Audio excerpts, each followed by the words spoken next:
Allahu Akbar, Allahu Akbar. La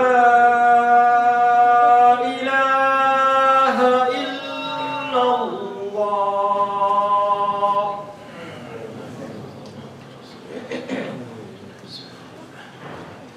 إن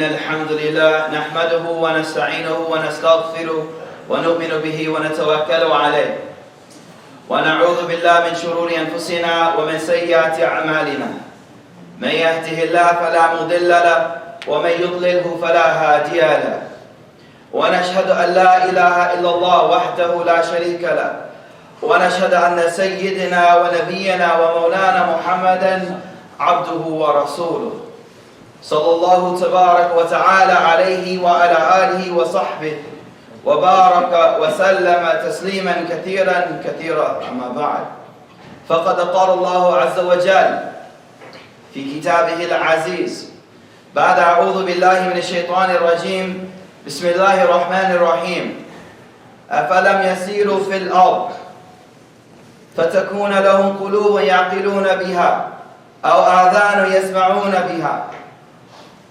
فإنها لا تعمى الأبصار ولكن تعمى القلوب التي في الصدور. وقال النبي صلى الله عليه وآله وصحبه وسلم إن الله عز وجل لا ينظر إلى صوركم وأموالكم ولكن ينظر إلى قلوبكم وأعمالكم أو كما قال عليه الصلاة والسلام.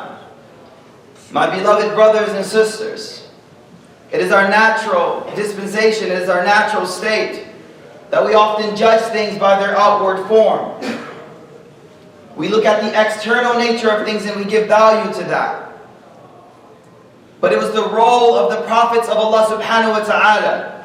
It was the role of the anbiya, khususan Sayyidina Muhammad sallallahu alayhi wa sallam. It was the role of the prophets of Allah and especially our beloved Prophet Muhammad alayhi salatu wasalam to teach us to look beyond the external, to look deeper for value, and not judge and give value based on shallow, external standards.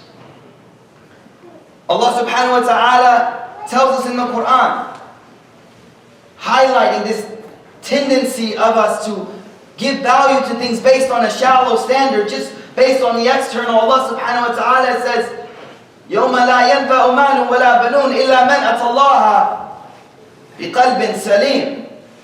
See, the Jahili Arab valued many children, many sons, if anything. If you had many sons, that meant you were something. That meant you had a lot of status and you held weight when you walked into the room. Allah subhanahu wa ta'ala addressing this misconception, addressing this shallow standard for assessing value, Allah subhanahu wa ta'ala says, يَوْمَ لَا يَنْفَعُ مَالٌ وَلَا بَنُونَ. Allah says, what are your sons going to do for you? What value is that? It's a shallow standard. It's not a means by which you should look for your true value if you're worth something.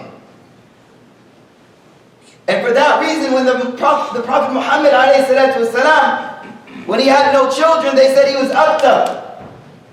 He had no sons. So he had no value in that society.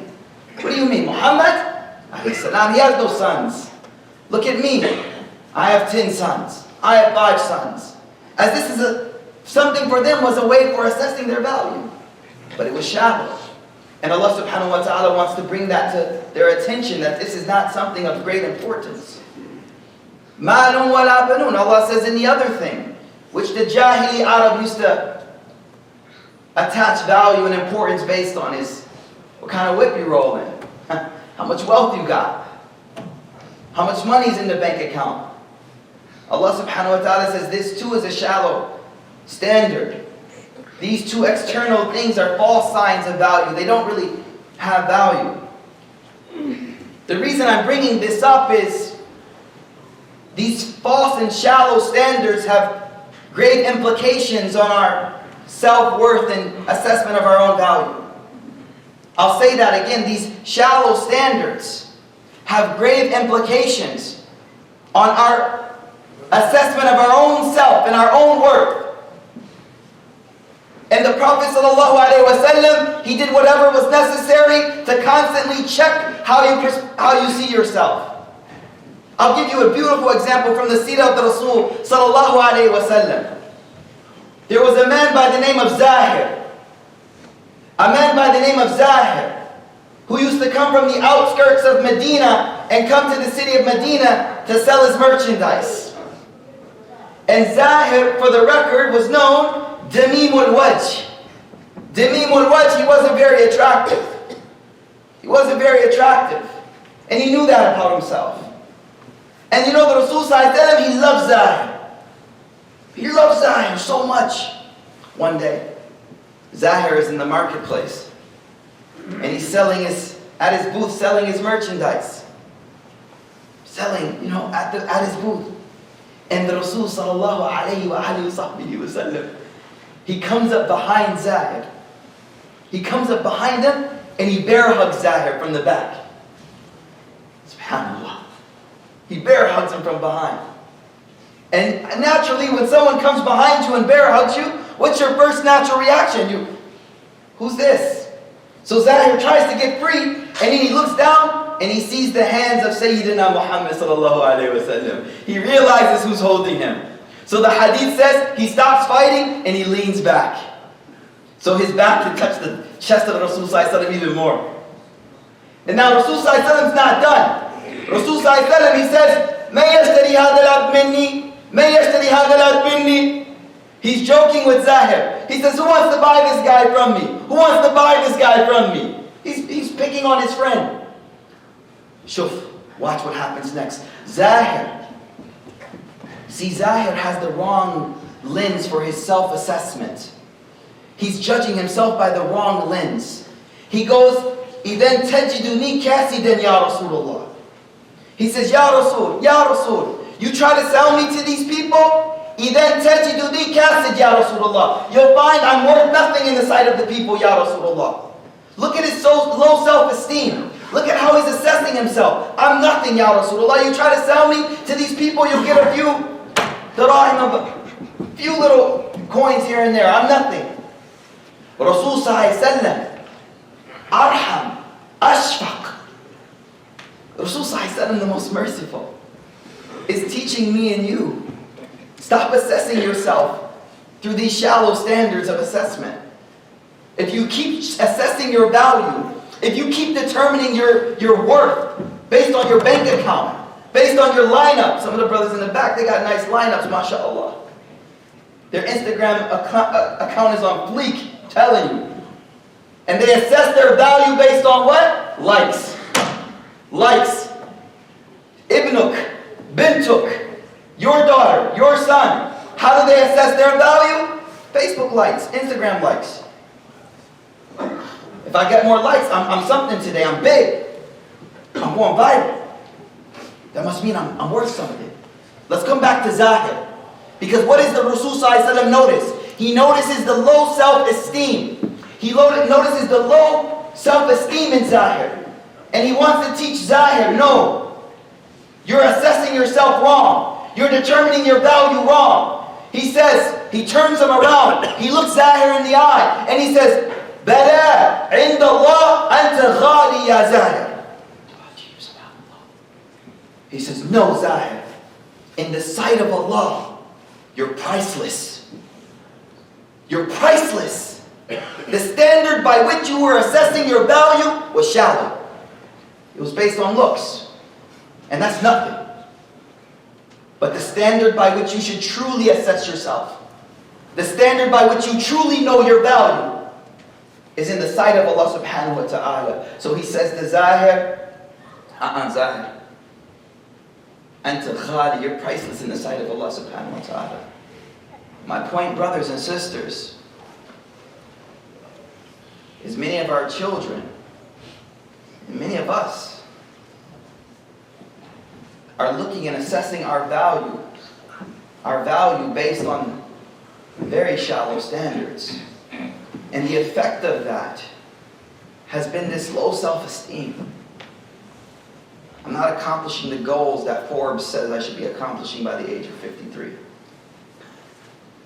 I'm not accomplishing the goals that society tells me I should be at by the age of 25. I don't look good as my classmate. So therefore, إِذَا تَجِدُنِي كَاسِدًا, I'm not worth much. Rasul says, the reason you're not valuing yourself, the reason your self-esteem is so low is because you're not looking at yourself through the right lens. You need to take those shallow lenses off and put the ones that look deeper for deeper value, and then you'll find your value. The Prophet ﷺ was constantly teaching this lesson. Another incident narrated by Sa'd al-Sa'idi radiyallahu anh, he says that أنه مر الرجل من فقراء المسلمين على النبي صلى الله عليه وسلم يومه. My point again is to show you how the Prophet ﷺ is constantly challenging the perspective by which we assess value. Sa'd al-Sa'idi, he says, one day the Rasul ﷺ is sitting down, jalis. مع أصحابه, he's sitting down with a bunch of the Sahaba. And مر فقير من المسلمين, one of the poor Muslim brothers walks past in front. هذا اختبار امتحان من الرسول صلى الله عليه وسلم. He says فقال النبي صلى الله عليه وسلم لأصحابه ما تقول في هذا. Rasul صلى الله عليه وسلم, as this poor Muslim walked past, he says ما تقول في هذا. What do you all say about this guy right here? What do y'all say about him? I live in Texas, they say y'all, so you're going to have to adapt to that for a khutbah. What do y'all say? It kind of flows too. What do y'all say about this poor Muslim right here? The Sahaba, they say, رَجُلٌ مِّن فُقَرَاءِ الْمُسْلِمِينَ. This is one of the men of the poor, one of the poor Muslims of the community. هَذَا وَاللَّهِ حَرِيٌّ إِنْ خَطَبَ أَلَّا يَتَزَوَّجْ. This brother here, if he puts a proposal, أَلَّا يَتَزَوَّجْ. The uncles go, nah man. If he puts his thing forward to the uncle, this guy, no. Where's he work at? أَلَّا يَتَزَوَّجْ. وَإِنْ شَفَّعَ لَا يُشَفَّعَ. If he intercedes, if he speaks up for someone, no one listens to him. No one listens. He says something in the masjid, I have an idea. Everyone's like, y'all hear somebody? I thought we heard something. They didn't catch that. شَفَّعَ لَا يُشْفَعَ. He speaks up, no one listens. ثُمَّ مَرَّ رَجُلٌ آخر مِنْ أَشْرَافٍ. Then another person walked past. He left. Rasul ﷺ stayed quiet. Then he left. Another man walks past. Min ashraf. One of the, they say chodri in some cultures, right? One of the ashraf sharif. One of those people in the community who's mashallah. This person walks past. So Rasul ﷺ, see, he wants to develop something inside the Sahaba. He wants to develop the ability to look past the external. He wants to develop the ability to look for true value. He says, مَا تَقُولُ فِي هَذَا الرَّجُلِ. What do y'all say about this one walking past? They said, هَذَا مِنْ أَشْرَافِ النَّاسِ. Yo, that's the man right there. I mean, that's how the youth would say it. That's the man. Him? In Khutbah yunka. If he asked for her hand in marriage, uncles are jumping off the seats. If he says, can I get married into the family? The uncles are like, yo, bismillah, come on, yo, bro. When Shaykh, if he speaks up, I have an opinion. Everyone goes, what is it, sir? Yes, your opinion? We heard you. He doesn't even have to speak. This brother, they just ask him anyway. Brother, do you have an opinion on this? He said, in Shaykh yushra. Rasul ﷺ, after he walked past, the Rasul ﷺ, he says, فَأَشَارَ النَّبِي صلى الله عليه وسلم على الرجل الفقير الأول. The Rasul ﷺ, he then pointed to the first man that walked past. Who was the first man that walked past? The faqir, the poor man. He pointed at him and he said, Wallahi hada, pointing at the poor man. Wallahi hada, khayrun min mil al-ardi hada. He says, Wallahi, this one man here, this one rajul, faqir, khayr is better, more valued, has more honor, has more worth than an earth full of that man that just walked past right there. How are you assessing value, ayyuhal muslimun? How are you assessing the proposals that come to your daughters and sons?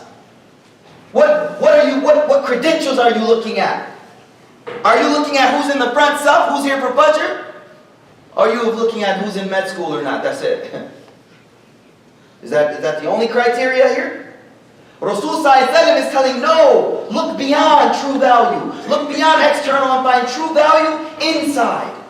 And for this reason, Rasul ﷺ, he teaches the ummah, he says, إِنَّ اللَّهَ لَا يَنْظُرُ إِلَى صُوَرِكُمْ وَأَمْوَالِكُمْ. Rasul ﷺ is saying, listen, stop assessing yourself on this, it's just your looks. إِنَّ اللَّهَ لَا يَنْظُرُ إِلَى صُوَرِكُمْ. Allah doesn't look at your lineup, man. Allah doesn't look at that. والله أنت جميل ما شاء الله ولكن الله لا ينظر والله ينظر إلى قلوبك إلى قلوبك إلى قلبك, your heart.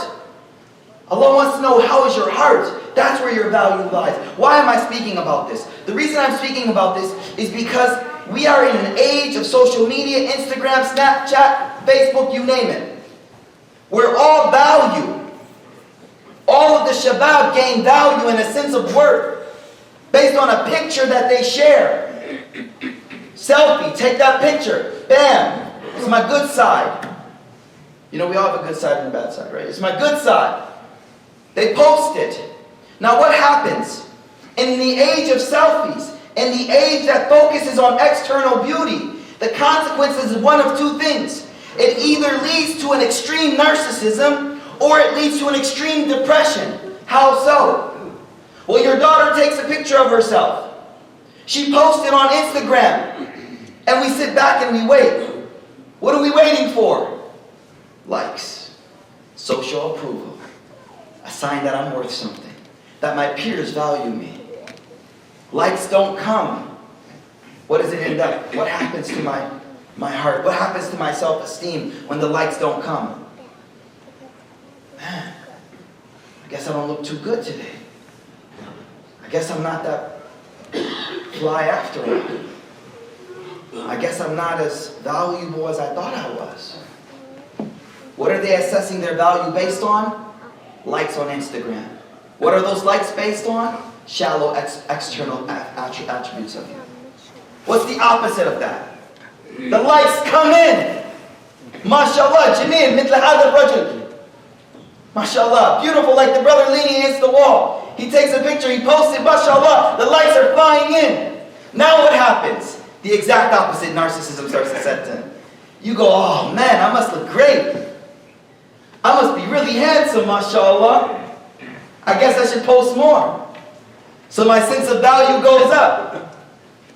And narcissism sets in. All you do spend all day is worried about how you look. Do you know where the word narcissism comes from? From Greek mythology? Of the man who was extremely beautiful, but he never saw his reflection before. His enemy wanted to kill him so that he can marry the one that was in love with him. So he brings him to a pond and gets him to look into the water. And when he looks into the water, what does he see for the first time? His beauty. And he stares at it. Stares at it. Until he falls in the water and drowns. His adoring his own beauty was the cause of his death. Your Instagram page is nothing but you adoring your own beauty. Look how fly I look. Look at my car. Look at me. Look at me. Look at me. Look at me. Look at me. My whole value is based on what? How my peers like my pictures. Our Prophet ﷺ had mercy on you, man. Our Prophet had mercy on you. He knows that if you live your life only basing your value based on what your peers around you look at, you're going to be going through ups and downs all the times. You're going to be like Zahir who said, إِذَا تَجِدُنِي كَاسِتْ يَا رَسُولُ اللَّهِ. You'll be like Zahir who said, I'm not worth anything in the sight of people. Rasul ﷺ wants to lift you up. He wants to make you above these low standards and tells you what? إِنَّ اللَّهَ لَا يَنْظُرُ إِلَىٰ قُلُوبِكُمْ وَأَمْوَالِكُمْ وَلَكِنْ يَنْظُرُ إِلَىٰ قُلُوبِكُمْ وَأَعْمَالِكُمْ. Allah does not look at your external form or your wealth. What Allah wants to see that you value and that you take care of is that heart inside and those actions that you do. That is the one you should give your daughter's hand in marriage to. Because that's where value lies. He's the one that will respect her later on in life. Give her izzah. Give her izzah. Sisters, that's the husband you want. Because Allah tells you that's where value lies. May Allah subhanahu wa ta'ala give us tawfiq to look beyond the external. May Allah give us the ability to show our children and the youth that the external isn't what truly matters. May Allah subhanahu wa ta'ala enlighten the minds of our shabab and teach them that your value and self-worth doesn't matter how many likes you get on social media. That doesn't mean anything. Rather, you should have a deeper thing that gives you value. And that's what Allah subhanahu wa ta'ala thinks about you. أقول قولي هذا وأستغفر الله لي ولكم ولسائر المسلمين فاستغفروه إنه هو الغفور الرحيم.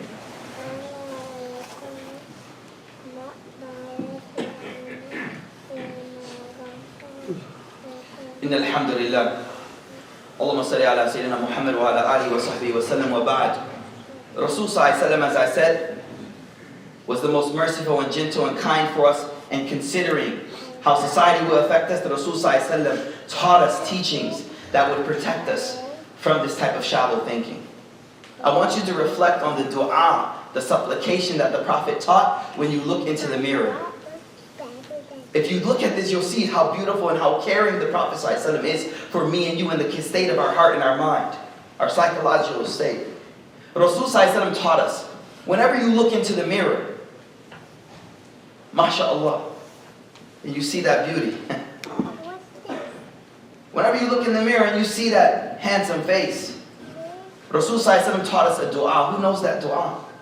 Allahumma kama hasanta khalqi fahasin khuluqi. Look at the depth of, psychological depth of this dua. Rasul ﷺ says, when you look at your own reflection and you start to become impressed and you go, MashaAllah, Allah has blessed me.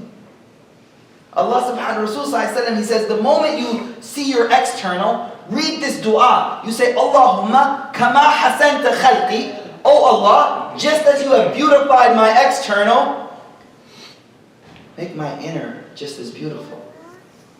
The amazing thing is, at the moment that I'm looking at my external, the moment I'm focused on how do I look for school today, how do I look for work today, at that very, very moment, the Prophet ﷺ is saying, read this dua that reminds you where true value lies.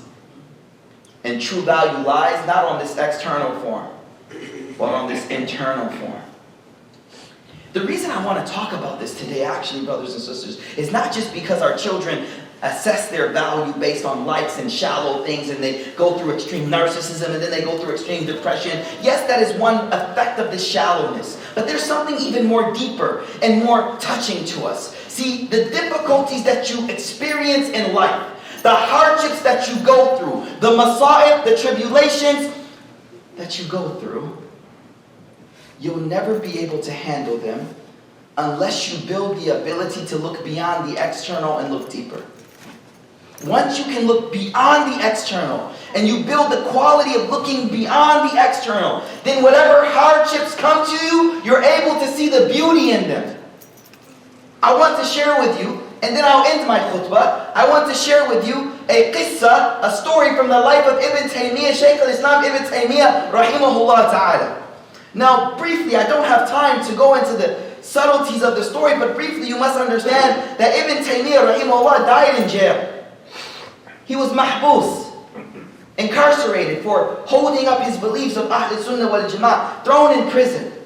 And his student, Ibn Qayyim al-Jawziyah, rahimahullah ta'ala, was put in prison with him, in the jail cell next to him. But he didn't die in prison, he was let out later. But Shaykh al-Islam Ibn Taymiyyah, he passed away in jail.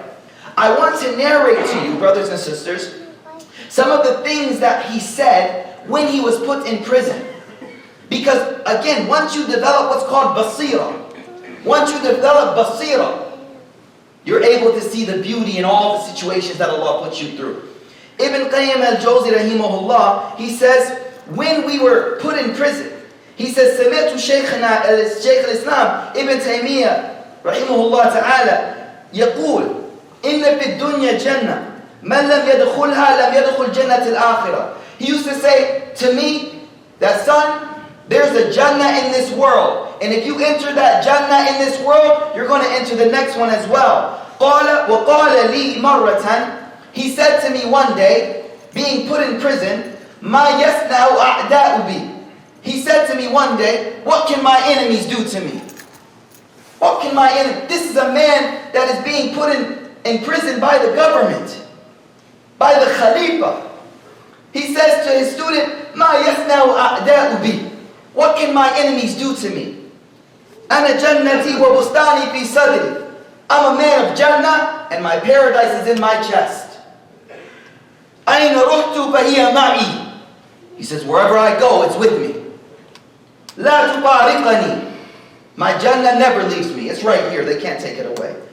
إن حبسي خلوة وقتلي شهادة وإخراجي من بلدي سياحة. Subhanallah. He says, if they put me in jail, it's khalwa. Do you know what khalwa is? Khalwa is when you go into seclusion by yourself to reflect on Allah. Like the Prophet used to go to the cave with no one around. That's called khalwa. And khalwa just means you go, you sit and you contemplate on Allah. You turn your phone off, leave it in the car. You just sit by yourself. So what does Ibn Qayyim al-Jawzi, what does Ibn Taymiyyah rahimahullah say? He says if they put me in jail, they haven't put me in jail, they put me in khalwa. Meaning it's beautiful for me, I love it. In the qatli, if they kill me, shahada, you haven't killed me, you're giving me shahada. He says, and if they kick me out of my country, I'm just going to travel around. I'm going to be a tourist, I'll travel around. Siyaha. What I want you to see is how his vision is not shallow. He's not nearsighted. He's able to look beyond. He's able to look beyond. He used to say to me, وَكَانَ فِي حَبْسِهِ فِي قِلْعَةٍ. He used to say, while he was in the jail cell, and I'm in the next door prison, he says, لَوْ بَذَلْتُ مِلْءَ هَذَا الْقِلْعَةِ ذَهَبًا مَا عَدَلَ عِنْدِي شُكْرِ هَذِهِ النِّعْمَةِ. He used to say while he's in the prison, if I spent gold that was as heavy as this fort that I'm locked in, it wouldn't be enough for me to show gratitude for the blessing that they just put me through. Ajib, subhanAllah. Blessing? You're in prison, man. You're about to die, man. What type of death do you have inside of you? I'll share one more example. وقال مرة,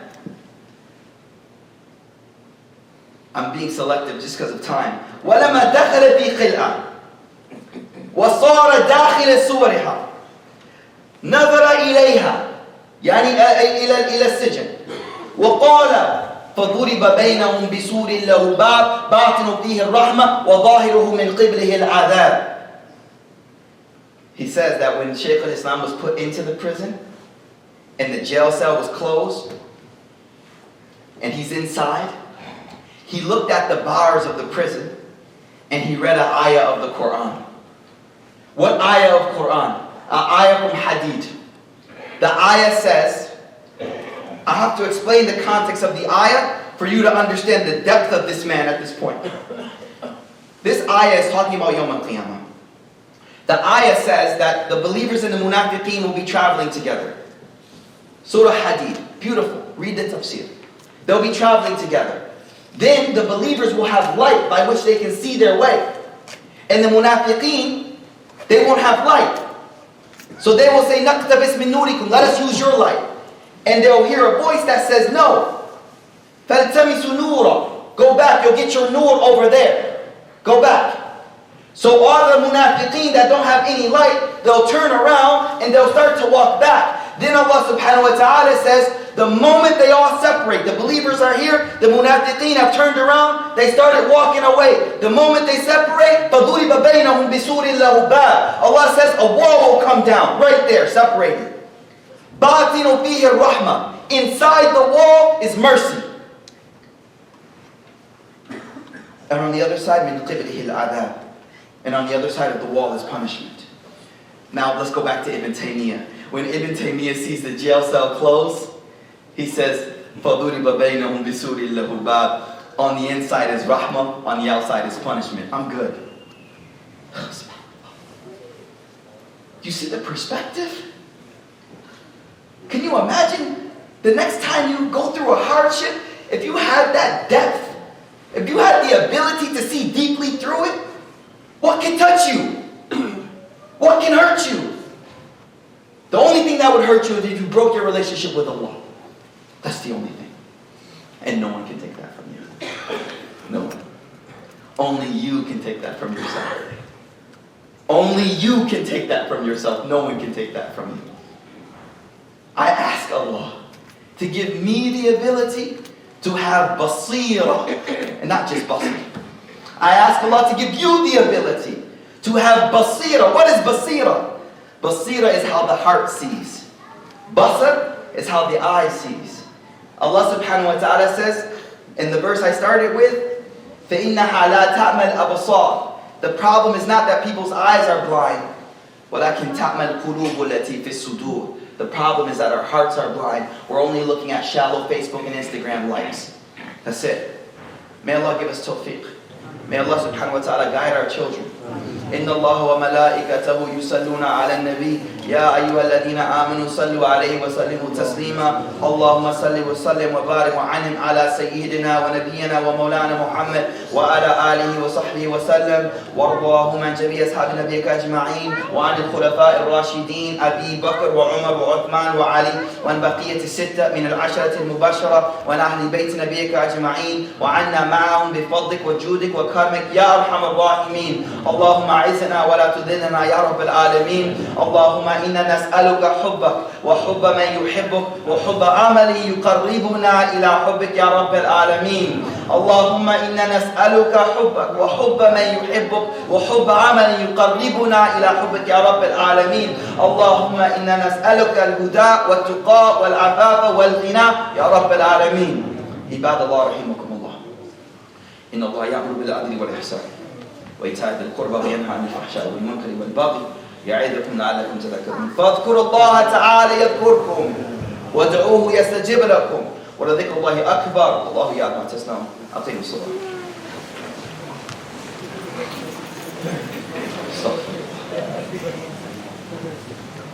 الله أكبر الله أكبر أشهد أن لا إله إلا الله أشهد أن محمدا رسول الله حي على الصلاة حي على الفلاح قامت الصلاة قامت الصلاة الله أكبر لا إله إلا الله. واعتدلوا سووا صفوفكم سد الخلل. Please make sure the lines are straight. Please fill in all the gaps. Also, please make sure your cell phones are off as well, inshallah ta'ala.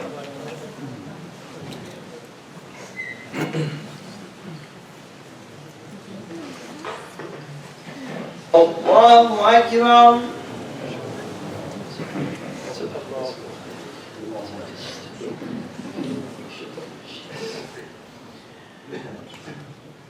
الحمد لله رب العالمين الرحمن الرحيم مالك يوم الدين إياك نعبد وإياك نستعين اهدنا الصراط المستقيم صراط الذين أنعمت عليهم غير المغضوب عليهم ولا الضالين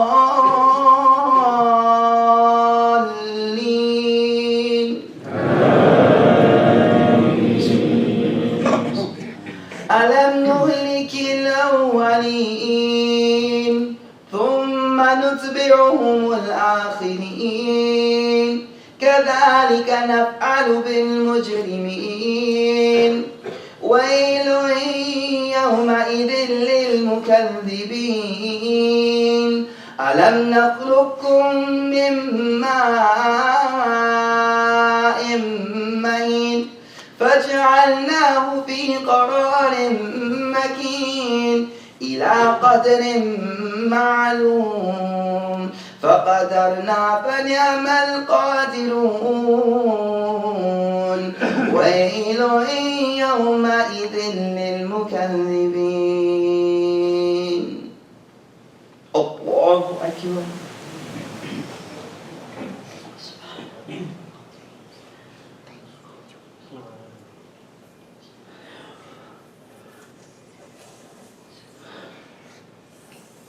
سمع الله لمن حمده الله أكبر سبحان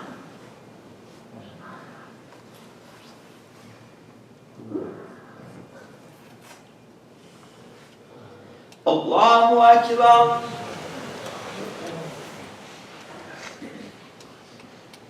الله أكبر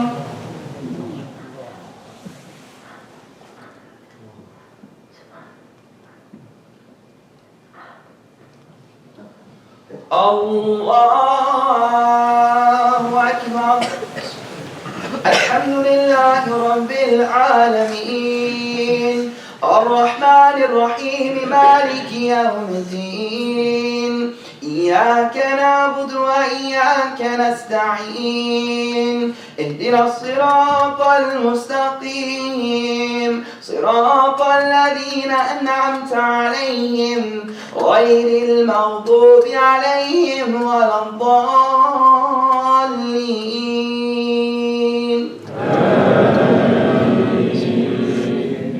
قل يا أيها الكافرون لا أعبد ما تعبدون ولا أنتم عابدون ما أعبد ولا أنا عابد ما عبدتم ولا أنتم عابدون ما أعبد لكم دينكم ولي دين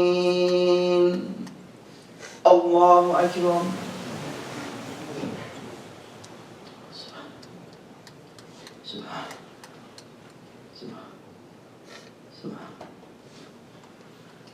سمع الله لمن حمده الله أكبر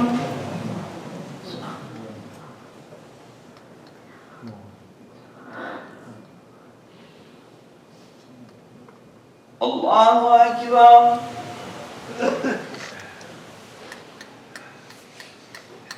الله أكبر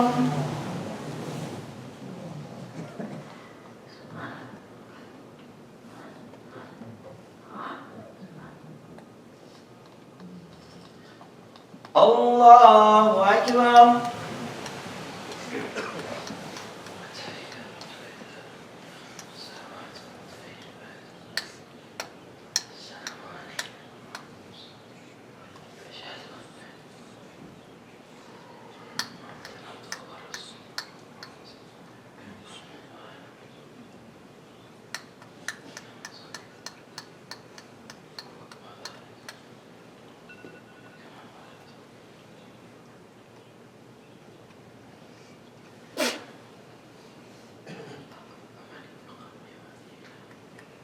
السلام عليكم ورحمة الله السلام عليكم ورحمة الله Assalamu alaikum wa rahmatullahi wa barakatuh. I just want to say Jazakallah khair to Shaykh Anas and the community for having me. My name is Mikaeel Ahmed Smith. I'm with you for today and this evening. I'm going to be doing a workshop this evening on the emotional intelligence of the Prophet sallallahu alaihi wasallam. It's a topic I've been studying and teaching for a few years now, and I've written a book on this topic, which is how the Prophet sallallahu alaihi wasallam connected emotionally to the people around him, and how he emotionally fulfilled people, and how he protected us from emotional abuse of people as well. It's a key part of the prophetic model of intelligence, and so this evening I'll be doing a starting at 6:30. It's roughly about a 2-hour. If you guys give me 2 hours, I didn't ask Shaykh how much time I have, but it's roughly about a 2-hour workshop where I discuss the emotional intelligence of the Prophet sallallahu alaihi wasallam. So if you're free, your families are free, please come and join us, inshallah, for that program this evening, inshallah ta'ala. Jazakallah khair.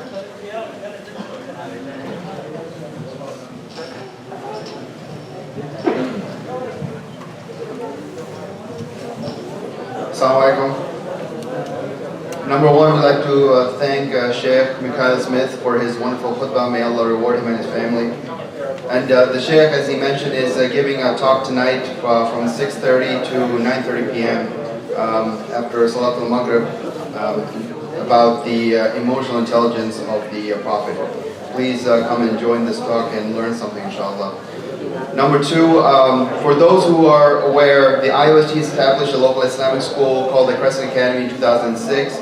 Now, in its 14th year of operation, school has grown considerably with over 80 students and has reached maximum capacity. We are now looking for a new building, which we found, and have privately raised funds for this new building. The TCA is still $75,000 short of the goal to purchase this new building. We're asking all community members to please consider making a donation to the school. If you would like a tour of this new building, Brother Asif Shaykh is available downstairs, and he can take you for a tour of this building after Jummah prayer. Jazakallah khair. Assalamu alaikum.